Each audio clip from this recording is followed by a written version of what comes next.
이 새벽에 우리에게 주신 하나님 말씀은 구약성경 전도서 8장 9절에서 17절까지 말씀입니다. 이 말씀을 함께 읽겠습니다. 내가 이 모든 것들을 보고 해 아래에서 행하는 모든 일을 마음에 두고 살핀즉 사람이 사람을 주장하여 해롭게 하는 때가 있도다. 그런 후에 내가 본즉 악인들은 장사 지낸 바 되어 거룩한 곳을 떠나 그들이 그렇게 행한 성읍 안에서 잊어버린 바 되었으니 이것도 헛되도다. 악한 일에 관한 징벌이 속히 실행되지 아니하므로 인생들이 악을 행하는 데에 마음이 담대하도다. 죄는 100번이나 악을 행하고도 장수하거니와 또한 내가 아노니 하나님을 경외하여 그를 경외하는 자들은 잘 될 것이요 악인은 잘 되지 못하며 장수하지 못하고 그날이 그림자와 같으리니 이는 하나님을 경외하지 아니함이니라. 세상에서 행해지는 헛된 일이 있나니 곧 악인들의 행위에 따라 벌을 받는 의인들이 있고 의인들의 행위에 따라 상을 받는 악인들도 있다는 것이라. 내가 이르노니 이것도 헛되도다. 이에 내가 희락을 찬양하노니 이는 사람이 먹고 마시고 즐거워하는 것보다 더 나은 것이 해 아래 없음이라. 하나님이 사람을 해 아래에서 살게 하신 날 동안 수고하는 일 중에 그러한 일이 그와 함께 있을 것이니라. 내가 마음을 다하여 지혜를 알고자 하며 세상에서 행해지는 일을 보았는데 밤낮으로 자지 못하는 자도 있도다. 또 내가 하나님의 모든 행사를 살펴보니 해 아래에서 행해지는 일을 사람이 능히 알아낼 수 없도다.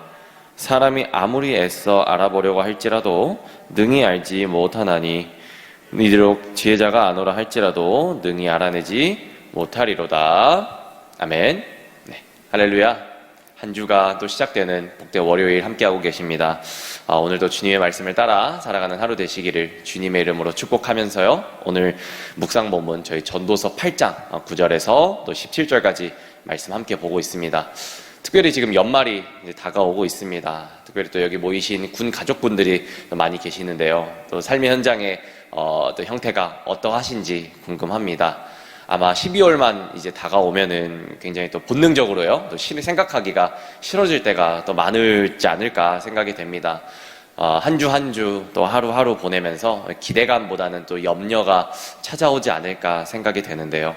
더하여 이동을 하게 된다면 새로운 교회에서 또 새로운 집단과 또 인간관계를 어떻게 쌓아가야 될까라는 또 걱정에 휩싸이기 마련인데요. 여러 말이 오가고 또 여러 감정이 섞이게 되면은 서로 간의 관계는 또 굉장히 복잡해지기 십상이죠. 이처럼 우리는 우리 주위에서 일어나는 일들이나 이 공동체의 형편에 대하여 숙고하는 삶을 또 힘겨워하고 많이 버거워합니다.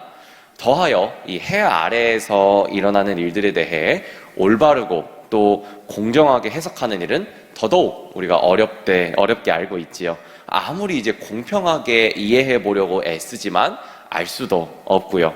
물론 우리가 이 영원이라는 시간에 비교해 보면 인간의 삶은 언제 어떻게 지나가는지 알 수 없는 지극히 짧은 한순간이라는 말씀이지요.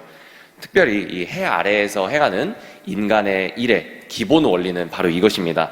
하나님을 경외하는 자는 잘 될 것이고 하나님을 경외하지 아니하는 자는 장수하지 못하고 그의 삶이 그림자와 같이 사라지게 된다라는 것이 바로 이제 인간의 일의 기본 원리라는 것이죠. 그러나 이 기본 원리를 지난 우리 삶에 적용하여 이제 돌아볼 때에 우리 삶에 이 기본 원리가 적용되지 않은 때가 너무나도 또 많지 않았나 생각을 됩니다. 오늘 말씀을 통해서 좀 더 깊이 알아보도록 하지요. 오늘 말씀 9절 속에서는 이 사람이 사람을 주장하여 해롭게 하는 때가 있다라는 말씀이 이제 등장합니다.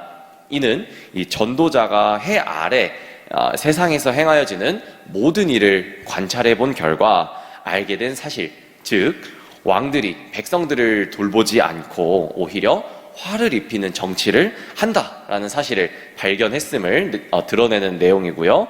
이어서 10절에서는 이 악한 일에 대한 징벌이 금방이라도 시행될 것 같으나 우리가 기대하는 것처럼 속히 실행되지 않는다라는 이제 말씀이 등장하는데요. 이 악인들은 장사 지낸 바 되어 거룩한 곳을 떠났다고 합니다. 악인들이 죽어서 떠나게 되는 거룩한 곳, 이곳은 어느 곳을 말하는 걸까요? 바로 이스라엘 사람들에게 성지로 여겨졌던 예루살렘 성 또는 솔로몬 성전으로 이해할 수 있는데요. 이 악인의 존재 자체로 고통스러워했던 성읍도 악인이 죽고 난 다음에는 그를 기억하지 못하는 헛됨의 상황을 또 기억하게 되어지는 모습이 등장합니다. 또 이어서 12절에서는 죄인이 이 한두 번도 아니고 7번이나 8번도 아닌 100번이나 악을 행하고도 장수하지만 하나님을 경외하는 자들은 그들이 받아야 할 복을 받고 살아간다라는 말씀이 등장합니다. 이런 일련의 과정들을 경험하면서 우리들은 점점 죄와 또 심판에 대해 무뎌져 갈 수가 있습니다. 우리를 더욱 고통스럽게 하고 또 불편하게 만드는 일들이 있기 때문인데요. 이어서 14절에 의인임에도 불구하고 악인들이 받는 벌을 받는 경우도 있습니다. 반대로는 누가 봐도 심판을 받는 것이 당연한, 즉 악을 행하는 자가 도리어 의인에게 베푸시는 상을 받는 이들도 있다는 점이죠. 무슨 뜻입니까? 이 하나님이 계심에도 불구하고 악이 점점 더 흉흉해져 가고 있다는 사실입니다. 이 해 아래에서 행하시는 하나님의 일하심의 원리, 그러니까 하나님의 때와 방법을 우리가 판단하거나 분별할 수 있는 사람이 이 땅 위에 아무도 없다라는 사실이죠. 바로 이런 삶의 자리 한가운데 살고 있는 우리에게 이 전도자가 안내하는 길을 묵상하는 하루가 되시기를 소망합니다. 그렇기 위해서는 우리는 하나님의 뜻을 알아낼 수 없는, 온전히 알아낼 수 없는 무지하고 또 유한한 존재임을 시인하는 겸손함을 유지해야 할 것입니다. 그러니까 의로운 자, 또 의인이라 할지라도 의로움에 어려움에 당할 수가 있다는 점을 우리가 또 상기해야 되겠죠. 그리고 어려움을 당한다 하여도 깊은 시리와 또 실패감에 빠지는 것보다는 그 즉시 엎드려서 하나님의 지혜를 구해야 하는 자가 되어야 한다는 사실이죠.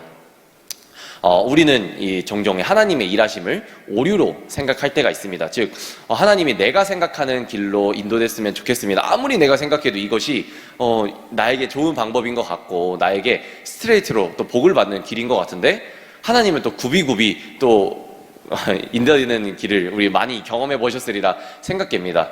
이것을 이제 우리는 흔히 오류라고 생각할 수가 있죠. 우리가 이제 특별히 이제 주일에 계속해서 오시는 하나님이라는 주제로 우리가 함께 말씀을 살펴보았는데, 인간의 정말로 그 미천한 생각으로 어떻게 그 크신 하나님의 경륜의 그 생각을 우리가 또 이해할 수 있겠어요. 우리가 이제 하나님의 일하심을 오류로 생각할 때가 있다는 거죠. 이거는 이제 당연한 생각입니다. 왜냐하면 그만큼 우리는 부족하고 또 연약한 존재이기 때문이죠.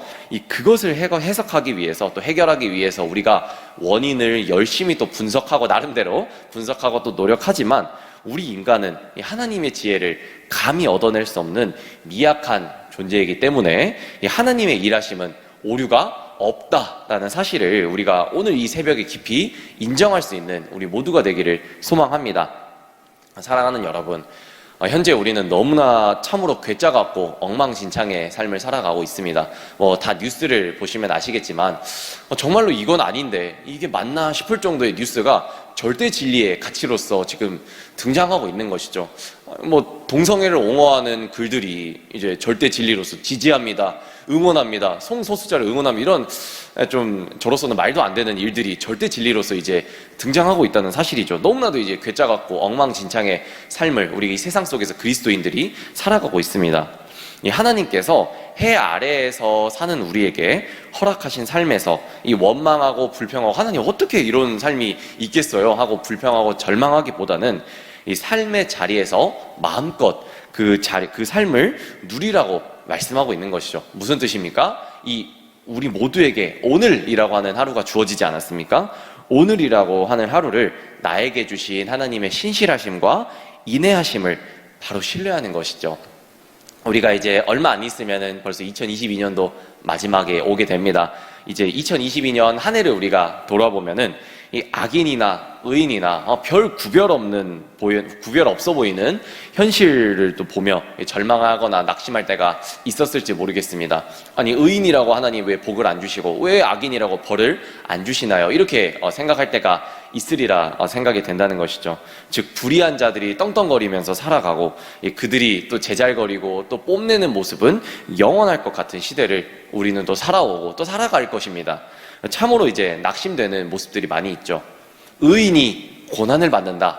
너무나도 모순되는 말이지 않습니까? 의인이 고난을 받는다? 라는 이 정말로 그 모순되는 말 속에서, 모순되게 들리는 말 속에서 우리는 또 당혹해하면서 심지어 이 모순된 세상을 향해 침묵해 보이시는 하나님을 보면서 우리는 또 회의감을 품지 않을까 생각이 됩니다.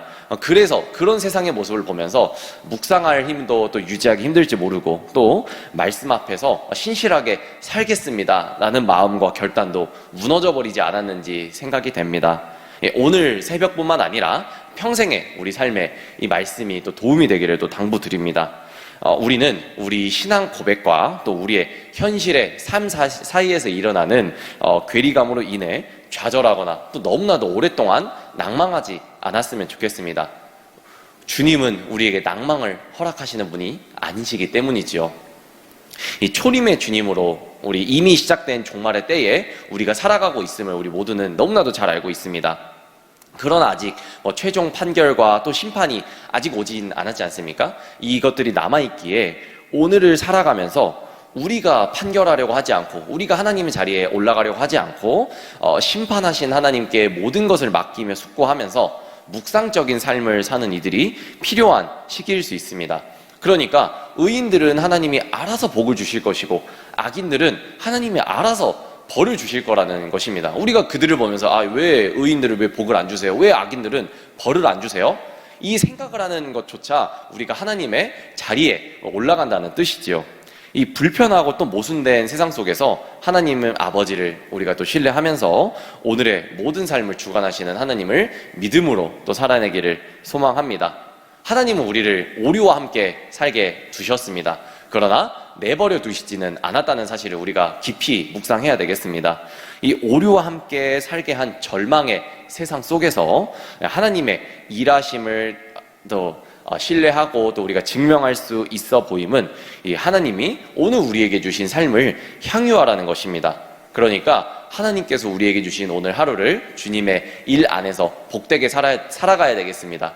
다른 사람을 보면서 불평하는 것이 아닌, 하나님 왜 쟤는 저래요? 라고 불평하는 것이 아닌, 왜 저 사람은 저렇습니까? 불평하는 것이 아니라 저분도 하나님의 피조물임을 우리가 생각하고 무엇보다 우리가 축복된 입술로서 그들을 또 축복할 수 있는 우리 사랑하는 공군중앙교회 모든 성도 여러분들이 되시기를 주님의 이름으로 축복합니다. 함께 기도하겠습니다. 사랑의 하나님, 아버지께서 우리에게 주신 선물이 바로 오늘의 삶입니다. 우리에게 선물로 주신 우리의 나그네의 삶, 그리고 아침 안개와 같은 삶에 주신 삶에서 죄를 짓지 아니하고 거룩한 삶을 살 수 있도록 우리 모두가 하나님 안에서 여호와를 또 경외하는 삶을 살면서 주께서 주시는 생명의 삶을 먹고 함께 이웃과 나누며 즐거운 삶을 살아갈 수 있도록 우리에게 은혜 베풀어 주시옵소서. 하나님, 우리는 너무나도 부족하여서 이 오류 속에 오류가 가득한 이 세상을 우리의 생각으로 이해하려고 하고, 하나님, 특별히 오류 속에서 보이는 정말 악인들의 복됨을 우리는 너무나도 우리 자체적으로 의문을 가지며 또 손가락질을 할 때가 많이 있었습니다. 모든 심판은 하나님께서 하실 것을 우리가 믿습니다. 하나님, 우리가 정죄자의 위치에 있는 것이 아니라 오직 지혜자, 또 하나님 축복자의 입장에 설 수 있도록 우리의 삶 가운데 주님 역사하여 주시옵소서. 살아계신 예수님 이름으로 감사히 기도드렸습니다. 아멘.